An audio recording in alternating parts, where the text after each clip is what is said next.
महीना पहले लगभग 1 जून के आसपास हम लोगों ने अनुमान लगाया था, जब लॉकडाउन खत्म हुआ, दिल्ली में तेजी से कोरोना के केसेस बढ़ रहे थे, तो केंद्र सरकार ने एक फॉर्मूला बनाया हुआ है ये अनुमान लगाने के लिए कि आज जिस गति से केसेस बढ़ रहे हैं या कम हो रहे हैं उसके हिसाब से अगले महीने कितने केस हो जाएंगे, फिर अगले महीने कितने केस हो जाएंगे, ताकि उसकी तैयारी की जा सके। तो जो केंद्र सरकार का जो फॉर्मूला था, उस फॉर्मूले के हिसाब से हम लोगों ने जून के पहले हफ्ते में अनुमान लगाया था कि अगर इसी रफ्तार से केसेस बढ़ते रहे तो 30 जून को कितने केस हो जाएंगे, 15 जुलाई को कितने केस हो जाएंगे और 31 जुलाई को कितने केस हो जाएंगे।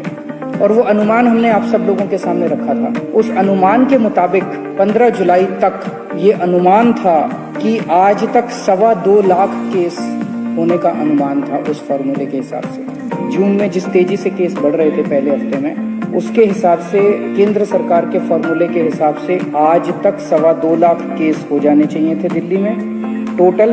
उसमें से 1,34,000 एक्टिव केसेस होने चाहिए थे और इन एक्टिव केसेस के लिए लगभग 34,000 बेड्स की जरूरत थी। लेकिन पिछले 1.5 महीने में जिस तरह से हम सब लोगों ने मिलके, दिल्ली के 2 करोड़ लोगों ने मिलके, दिल्ली सरकार ने मिलके, केंद्र सरकार ने मिलके, सब लोगों ने मिलके जो प्रयास किए, आज अनुमान था कि 2.25 लाख केसेस होंगे, लेकिन हकीकत में आज उसके आधे केसेस हैं। 1,15,000 केसेस आज हुए हैं। अनुमान था कि 1,34,000 केस एक्टिव होंगे, लेकिन आज केवल 18,600 केस एक्टिव हैं।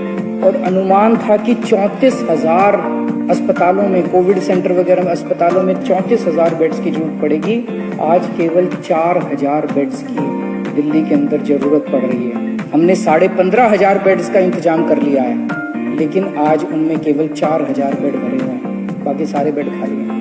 तो स्थिति काफ़ी नियंत्रण में नज़र आ रही है आज। लेकिन मैं बार बार ये कहता हूँ कि हमें कॉम्प्लेसेंट नहीं होना, हमें इसके बारे में ये नहीं होना कि अब सब ठीक हो गया। कभी भी कोरोना बढ़ सकता है, उसकी तैयारी हमें जारी रखनी है। आज हमारी जो स्थिति है इसके लिए, और जो आज स्थिति को हमने पिछले 1.5 महीने रात दिन मेहनत करके हम लोगों ने ठीक किया है, इसके लिए मैं सब लोगों का शुक्रिया अदा करना चाहता हूँ। खासकर दिल्ली के अपने 2 करोड़ लोगों का, उन सब लोगों का जिन लोगों ने दिल्ली में कोरोना की स्थिति पे काबू पाने में मदद की, उन सब लोगों का मैं तहे दिल से शुक्रिया अदा करना चाहता हूँ। क्योंकि मैं ये मानता हूँ ये मेरी वजह से नहीं हुआ, ये केजरीवाल की वजह से नहीं हुआ, ये हमारे मंत्रियों की वजह से नहीं हुआ।